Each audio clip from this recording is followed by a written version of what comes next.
이 132페이지는 아까도 얘기했지만 관상은 형기론입니다. 그러니까 형을 가서 얘기하는 거니까 제가 그 원전에 나온 논형을 강독을 하고 설명을 잠깐 드리겠습니다. 논형입니다. 인품 음양지기하야 초천지지영하고 수오행지자야 위만물지 영자야라.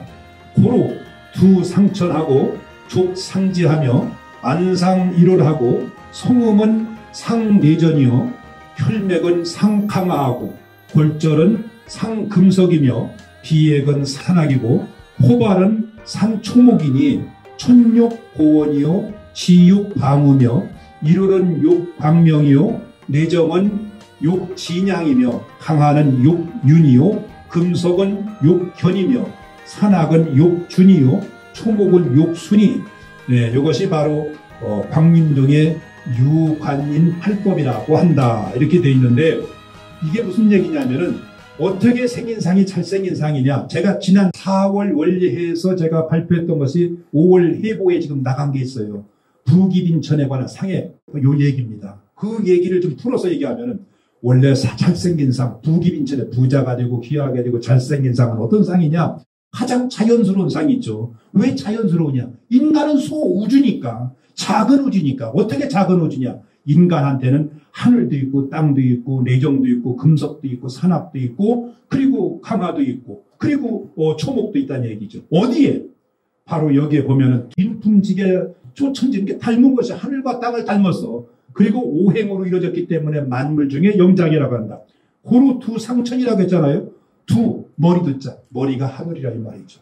인체 중에서 가장 위에 하늘과 맞닿고 있는 것이 바로 머리 두상입니다. 생긴 모습도 촌원지방사상, 하늘은 둥글고 땅은 모지다는 사상. 그래서 축구공처럼 둥그스름하게 생겼고. 그래서 이 인체에서는 상체가 양이고 하체가 음이죠. 천인지 얼굴에도 삼재가 있지만 이 신인상에도 이 배꼽 위가 상정이고 배꼽에서 이 밑에 여기가 중정이고 이 밑에는 하정이고 상정, 중정, 하정. 천인지 하늘이 양이고 땅이 음이니까 앉아있을 적엔 작아 보이는데 일어서서 크다. 이것은 하정이 발달한 사람. 하정이 발달하면 뭐예요? 음이 발달한 사람. 음이 발달했으면 뭐예요? 재물 욕심이 많은 사람이죠. 그 정주영 씨 같은 경우는 12문짜리 그 고무신을 큰 걸 신었다고 하지 않습니까? 그래서 팔이 크고 이런 사람들이 보면은 아파트 평수도 널찍하죠.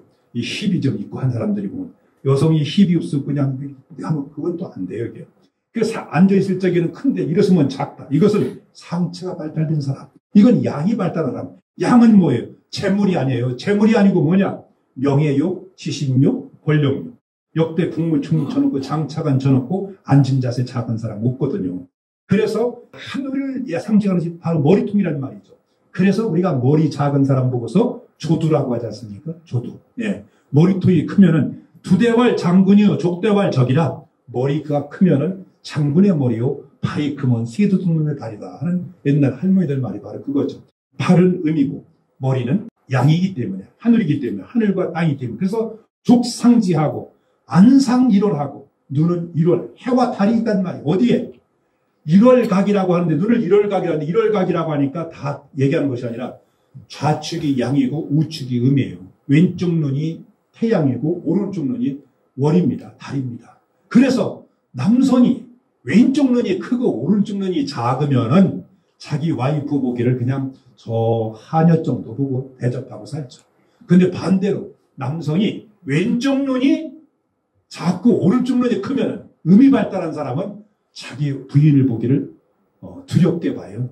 가볍게 여기지 못합니다. 여성도 마찬가지죠. 왼쪽 눈이 태양이고 오른쪽 눈이 음이기 때문에 달이기 때문에 아버지와 어머니로도 봐요. 부모로도 봐요. 그래서 눈이 한 짝이 크고 한 짝이 작으면 그걸 반월이라고 하죠.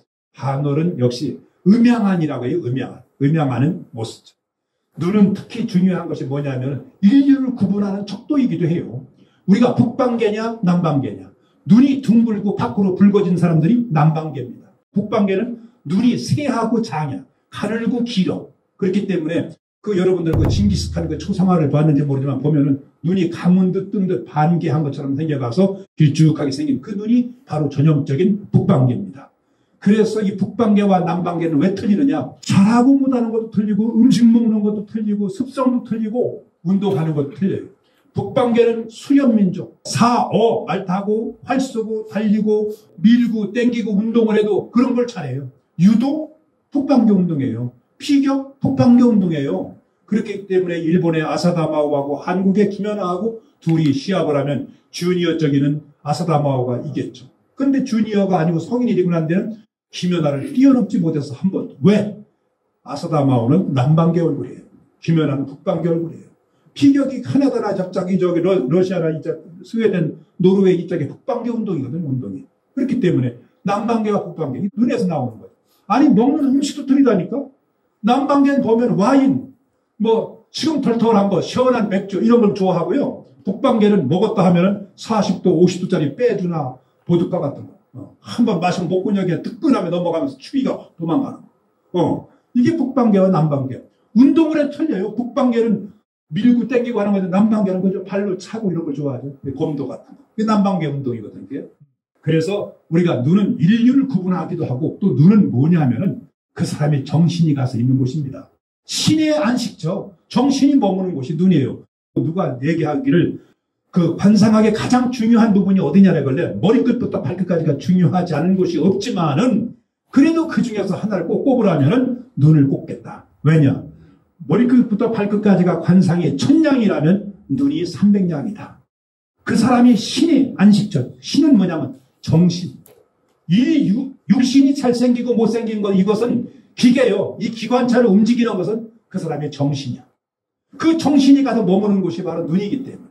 그 눈동자는 동양 사람은 동자가 작고 고물수록 좋다는 거죠. 문장가 있고 총명하고 눈이 내러스러운 사람도 있죠. 그걸 양안이라고 하죠. 염소는 보면 노랗잖아요. 붉은 기운이 있는 사람이 있어요. 그 토끼 눈이에요. 눈을 원시할 때와 근시할 때 눈의 모양이 달라. 그게 바로 우환이에요. 소눈이에요. 네. 그래서 이 눈도 보면 해오라기처럼 생긴 사람도 있고 별눈이 다 있어요. 가장 좋은 건 용안을 가장 좋게 보죠. 그 다음에 이제 뭐냐면 일월이 있고 그 다음에 성음이 있잖아요. 소리. 말소리. 사람의 소리를 어디서 소리를 냅니까? 입으로 낸단 말이죠. 입은 뭐예요? 오관 중에 하나죠. 이게 채청관, 소리를 듣는 기관, 귀관. 그리고 이 눈이 감찰관, 뭐를 사물을 밝혀보는 감찰관. 이 눈썹을 보존할 것자, 목숨 숫자 보수관. 그리고 코를, 콧구멍이 신변관, 이 냄새를 맡는 기관. 그리고 이 입을 출납관, 날출자, 들납자. 말을 뱉고 음식이 들어가는 도구. 여기를 출납관이라고 하죠. 출납관. 한번 그런 적도 있었어요. 옛날에 그 94년도 10월 달에 그 사회교육방송에 출연한 적이 있었는데, 그때 94년도가 뭐냐면 김일성이가 사망했던 해입니다. 그 김일성이 사망이라고는 하지 않았지만 모 월간지에다가 제가 원고를 적여 그 죽기 전에 94년이 갑술년이었어요.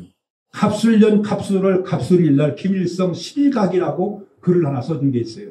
근데 그 글이 9월, 음력 9월이라는데 7월 달에 죽었거든요. 그러니까 달은 틀렸지만 어쨌든 실각은 진짜 죽은 거 이건 실각이 아니라. 그래가서 그게 또 맞았다고 자유공론이라고 자유총연맹에서 발행하는 그 월간지에서 글을 달라고 하는데 역학으로 보는 한반도의 미래상이라고 또 글을 주면서 또 그걸 쓴 적이 있어요. 그런데 그걸 보고서 사회교육방송에서 한번 출연을 했는데 그때 출연 끝나고 나서 나보고 같이 방송을 했던 분이 시간 있으면 자기 지금 신관 7층인데 가서 차 한잔 하자면서 갔어요. 갔는데 그분이 누구냐 하면 여성 앵커였어요. 그런데 커피 보드고 딱 꽂아놓더니 하는 얘기가 뭐냐면 저는 어디에 복이 있어요? 그게 궁금해서 차 한잔 하자고 했던 거예요. 그래서 내가 빙긋 웃으면서 아니 내가 어디에 복이 있는지 모르고 사십니까? 그랬더니 자기는 음성이 허스키하고 발음이 정확하고 해서 목청에 복이 있다고 생각해요. 내가 하는 얘기가 목청이 아니고요. 이 말을 하는 기구는 출납관인데요. 이 출납관도 중요하지만 단전에 힘이 없으면 말이 안 나옵니다. 수술하고 중환자실에 있던 사람 다 올라온 사람 환자 문병 가서 말 시켜보세요. 말 안 나와요. 이 말하는데 엄청난 게 에너지가 소모되는 거예요. 그러니까 반전의 기운이 있어야 되고 그것이 이제 울대를 통해서 울리는 건데 말을 구사하는 것은 어디? 출납관인데 그 출납관은 어디냐? 출납관의 울타리는 입술이 울타리고 그리고 치아가 송곽이고 그리고 언어를 구사하는 깃들은 설, 혀다. 그 혀가 입에 비해서 너무 크면 말이 어둔하고 혀가 너무 짧으면 말이 발음이 정확지 않고 데데데데데 해가서 전달이 되질 않는다. 그리고 그 음성에도 금목소 화토 오행이 있어가서 그 음성 색깔도 중요하다. 이런 얘기를 했더니 당신은 그렇게 되면 어디란 얘기를 혀끝으로 밥 먹고 사는 거지. 발음이 정확하고 아나운서 하는 것은. 당신 혀끝에 복이 있는데 왜 모르겠냐. 그런 얘기를 한 적이 있어요. 근데 그때도 정치에 관심이 있었는데 그 뒤에 국회의원 한번 하긴 했죠. 그 얘기 끝나고서 3.15인가 4.15에 찾아왔더라고. 연구소로다가. 음성에도. 노래 잘하는 음성이 따로 있느냐고 모 방송국이라며 작가가 전화가 왔어. 그래 내가 하는 얘기가 있죠. 노래를 어떻게 잘하느냐. 이게 중요한 것은 이게 색깔이다. 근데 특히 이제 그 오행이 있는데 색깔도 음상각지 음이 있는데 이 비음을 잘 내고 가성을 잘 내는 사람들이 트로트를 잘하더라. 그리고 유창하더라. 수성이나 토성이. 그리고 연설을 잘하는 사람은 금성의 목소리. 뒤가 쩌렁쩌렁 새소리가 나면 울리는 사람. 옛날에 박정희 대통령 같은 경우 목소리가 그래했죠. 진짜 노래 못하는 사람은 목성이나 화성의 색깔 가진 사람들은 목소리가 메말라서 톤만 높지 음악이 전달이 잘 안 되더라. 아까 얘기 좀 설명을 했더니 좀 출연을 해줄 수 있냐고 그래서 원래 그거 방송 출연 그런데 그 프로그램이 뭐요 하고 물으니까 이거 엠넷 음악 방송인데 그래 엠넷이 뭐 젊은 그 청년들 나오는데 아니요 그래 그렇다는 거예요. 내가 출연해서 시험 있는 내가 할아버지가 출연하면 그 물버리죠. 그냥 사회자가 내가 한 얘기 섞어가면서 그 방송을 진행하면 좋겠다고 얘기한 적이 있는데 음성에도 그러니까 앞에서 나올 적에는 거창하게 나오는데 뒤에 말을 씹어먹어. 그런 사람 뭐 일 시키면 10가지 중에 하나도 못해. 이 남자인데 아이고 만수야. 이거 남자 그러면 고해서 못 써. 여자가 남자처럼 이거 팔자 세요 그 여자. 네. 이 소리만 들어도 이게 딱 내정이니까. 그리고 뭐가 있냐면 그 다음에 혈맥이 있잖아.